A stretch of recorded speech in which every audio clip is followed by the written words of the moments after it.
кем вы являетесь сегодня, определило время, которое вмещало в себя ту информацию, которая к вам поступала. В зависимости от той информации, которую вы воспринимали, и от того, как вы умеете анализировать информацию, воспринимать новые знания и совмещать с уже ранее накопленным опытом, определяет степень вашего мировоззрения.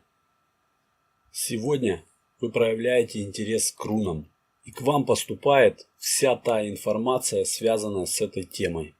И эта информация вплетается в ваш жизненный опыт, накопленный ранее. Существует тысячи авторов, источников, рассказывающих нам о рунах. До появления интернета этих источников было в 1000 раз меньше.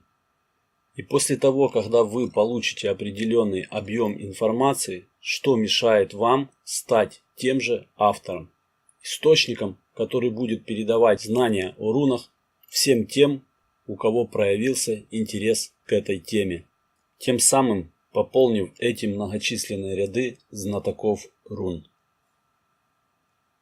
Во времена отсутствия интернета единственным способом передачи информации были печатные издания. Никто даже бы не дал бы вам возможность что-либо рассказать по телевидению или по радио о рунах. И если не брать во внимание старшую и младшую Эду, речи, повести, которые передались нам от скандинавских народов, то первыми источниками, которые объединили какие-либо магические знания о рунах и выложили их в издания в определенных книгах, были Ральф Блюм, Кеннет Медоуз и Фрея Асвин. Поэтому сегодня, если вы до этого, как будете читать любого из авторов, смотреть его видеороликах, прочитаете хотя бы по одной книге из этих 3 авторов, которых я назвал сейчас, вы увидите, что более 90% информации будет исходить именно из этих первоисточников.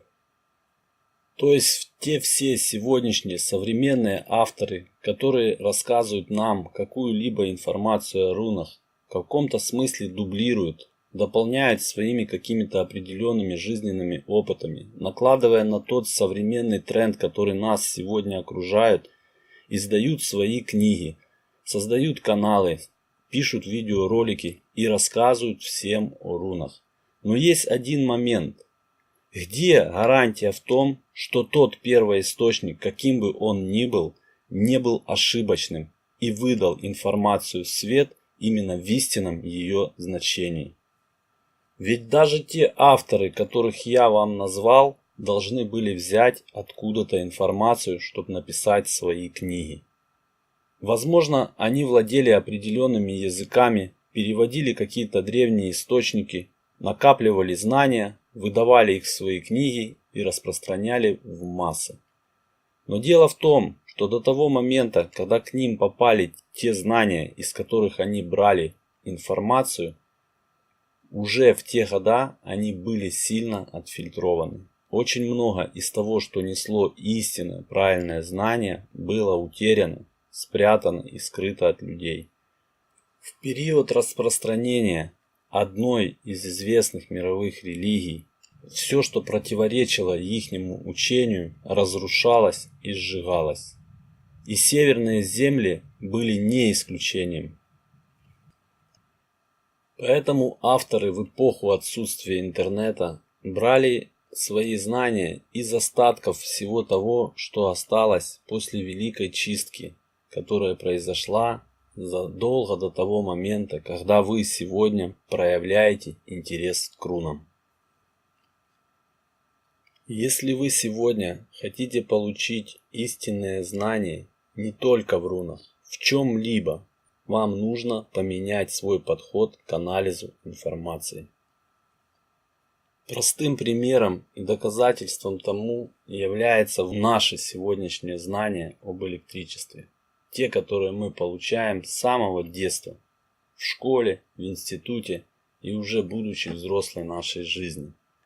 Уже не будет являться секретом тот факт, что в свое время уже был открыт эффект электричества, и способ его добычи был намного проще, чем то, как мы его получаем сегодня.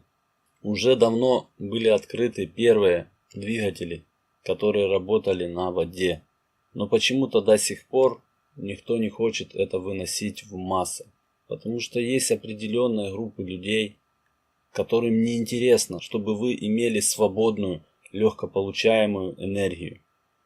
Тем самым, чтобы вы не имели каких-то определенных знаний, которые бы могли бы вам изменить ваше мировоззрение на окружающий вас мир.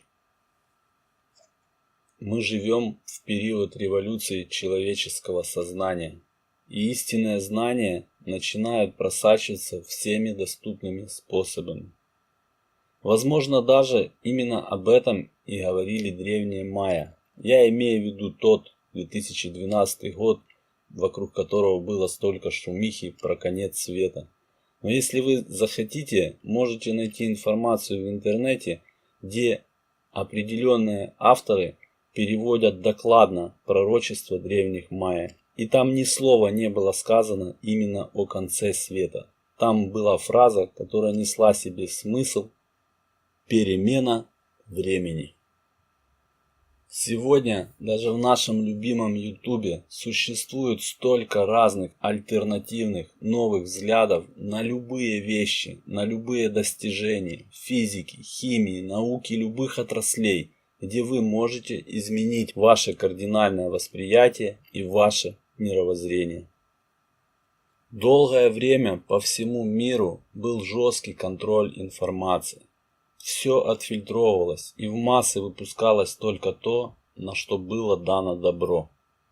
Это в каком-то смысле, как сегодня мы своим детям ставим в интернет родительский контроль, тем самым отсевая большое количество информации, которая, как нам кажется, по нашему мнению, сильно повредит нашим детям. Точно так же и отфильтровывается и отсевается вся та информация, которая на самом деле нужна для каждого человека, но она помешает способности манипулировать этим человеком. Поэтому в ответ на ваши комментарии: это не я сложный, а эта сложность заключается в том, что сегодня очень трудно пробить настоящее знание о рунах в ваше сознание, по той простой причине, что более 90% информации, которую вы встречаете в интернете, изначально пошла по неправильному пути. Дело даже не в тех людях, которые выдают эту информацию. Проблема в том, что большинство из них считают, что они правы, распространяя эту информацию. И вы правы в том, что мои значения рун отличаются от тех значений, которые вы уже используете многие годы. И если вы продолжите слушать меня, вы правда измените ваше глобальное восприятие к рунной системе. В детстве долгое время нам говорят, что в темноте сидит бабайка. И мы этому верим. Мы боимся, и это выгодно для наших родителей или тем, кто навязывает нам такое мнение.